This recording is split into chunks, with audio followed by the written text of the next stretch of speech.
back in studio here at Studio B, and we're going to be turning our attention to what we mentioned earlier, which has to do with recycling. And we have one company that has some global mileage. They are here in Ghana. They've worked for a number of years, but they have, portions of their heart beats for philanthropy activity. And I'm going to introduce the company shortly, that we can go into the discussion. We're focusing why they want to now turn attention, not entirely from what they are known for, but this time around they want to add on to what they are doing or how they're serving society. I'm talking about Yara Ghana. Anytime you hear that name, what comes to mind is fertilizer and farming inputs. But this time around they are giving back to society by producing 10,000 bags that are going to be given to school pupils in farming communities around the country. Let me introduce my guest and then we'll go straight into the discussion. Theophilus Jobwa is the Tropical Crop Segment Manager for Yara Ghana. Good morning, sir. Thank you for joining us. Good morning. And first question, why would Yara now turn away from fertilizer business to want to go into philanthropy activity and bag making, is it? Yeah. Thank you once again. Yara, give me the opportunity to introduce Yara. Yara Ghana is a global Norwegian company, and it's been in existence for a very long time. It was formed in 1905 to solve emerging famine in Europe, but it has evolved now, and it is employing about 12,000 people, and we sell to about 150 countries worldwide. Okay. Yara Ghana's specialty is agricultural products, and that is what we always want to do. We are specialized in the crop nutrition and then the knowledge of the fertilizer and then how to apply it. This is what we communicate and sell to farmers. Okay. So basically that's what Yara has been doing for some time now. But as part of our corporate social responsibility, we have decided to be very innovative by trying to give back to society what they also give to us. Right. So this year we have decided to recycle our used bags or fertilizer sacks, producing them into bags and then now giving back to school people. And the strategy is that we are looking at the deprived communities or the deprived farming community. How do you select, if it's a deprived community, what defines that? Yeah,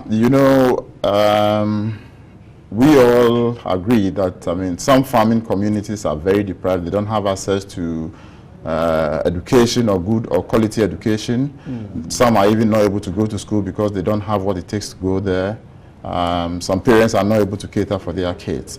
So we talk about deprived communities. These are the kind of communities we're talking about. Okay. Now, on the issue of recycling, how long have you been doing this recycling? And before then, what were you doing?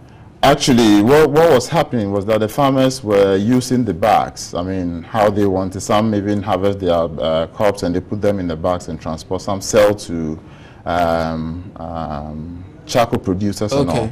But that is not what we want to do, because the environment is key to Yara, and we are keen on protecting the environment, and hence coming up with this project. Okay. We want to protect the environment as much as possible, so we want to retrieve these bags and then we convert them to school bags for the farmers' kids to use. Okay, still on issues of recycling, I see you have one of the bags here, if you can take a look at it. And then we would want to ask, how do you get back these bags from the farmers? Do you tell them that after you use it, you give it back to us? Yes, that's what we do. We have partnership program with our distributors and then the farmers as well. So what we do is that we communicate to them and say, okay, after you use the bags, bring back the bags. So if you buy a fertilizer from us, we give you a discount on the new bag that you are buying. Okay. So the farmers bring us these bags, and then we are in partnership with an organization, an NGO, fantastic one. It's a Ghanaian owned, doing very great job. And they are specialized in recycling plastic waste. You're talking about trashy bags? Trashy bags, precisely. I mean, they're doing a fantastic job, and they are responsible for producing these bags. So we get the bags from the farmers and distributors, and then we send it to them. Then what process does the bag go through? When the fertilizer bags are returned to you, what process does it go through in terms of cleaning? Because you know that fertilizer, sometimes you don't need direct human contact, especially when you're talking about children here. So what is the process it goes through before the final product is made? Okay. These fertilizer bags are collated from the distributors and retailer level. Then they bring them back to Yara, and then Yara will bag them into bundles. Then we send them to trashy bags. So when it gets to trashy bags is doing a fantastic job. They have employed a lot of women, most of them single parents. They get these bags, wash them nicely, and then they dry them. Then after which the women help in cutting the bags into various units. Then after that they stitch them together, and then they add does the mere washing clean it enough? Yeah, the mere washing cleans it enough, but they also have some additives they normally add to, I mean, get rid of these fertilizers. Apart from that, they also use a liner, so they don't get direct contact with the actual bag. Okay. Yeah.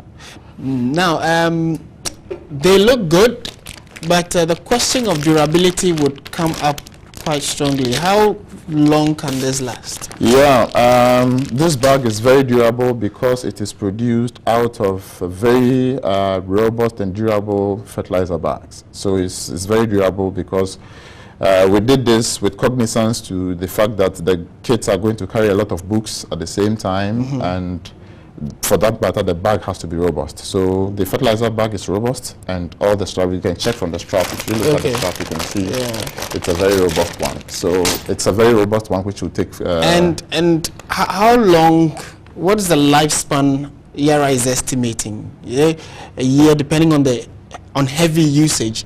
Is it a year you're looking at, and after that, what next? This project is going to be a consistent one, and we are looking at 1 year and beyond. Okay. This is what we are looking at for these bags. But the project actually is not going to be just for this year.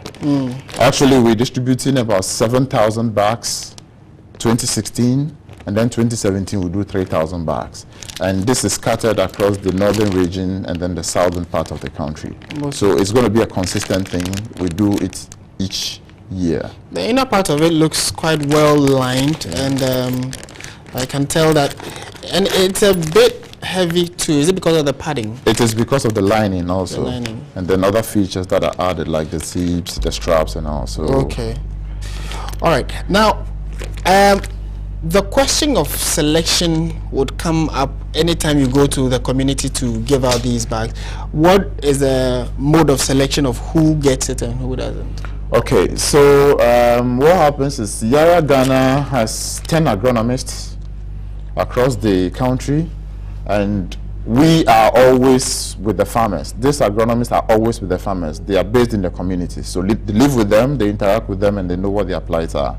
So they helped in selecting the schools that are most deprived, and they feel that this support must go to. Okay. So the selection was actually done in collaboration with the agronomist on the field who knows the schools that we are supposed to help, and they helped us to select this basic And schools. it's truly for free? Yeah, it is strictly for free. Okay. So if you see people selling, what would you do? Yeah, then it means the person must face the consequences of it, because it's actually a free program. We are not taking anything. You are not supposed to pay a dime. So should somebody ask you to pay something for a bag? Does it come in all of these sizes, or the sizes vary? It comes in just these sizes, but now. it is the design that varies. Okay. Yeah, we have different designs, but it comes in the same size. Okay. Yeah. All right. I would want to say a big thank you to you, and also to congratulate you for the good work you're doing. Thank you. It's quite obvious that you're also helping save the environment, because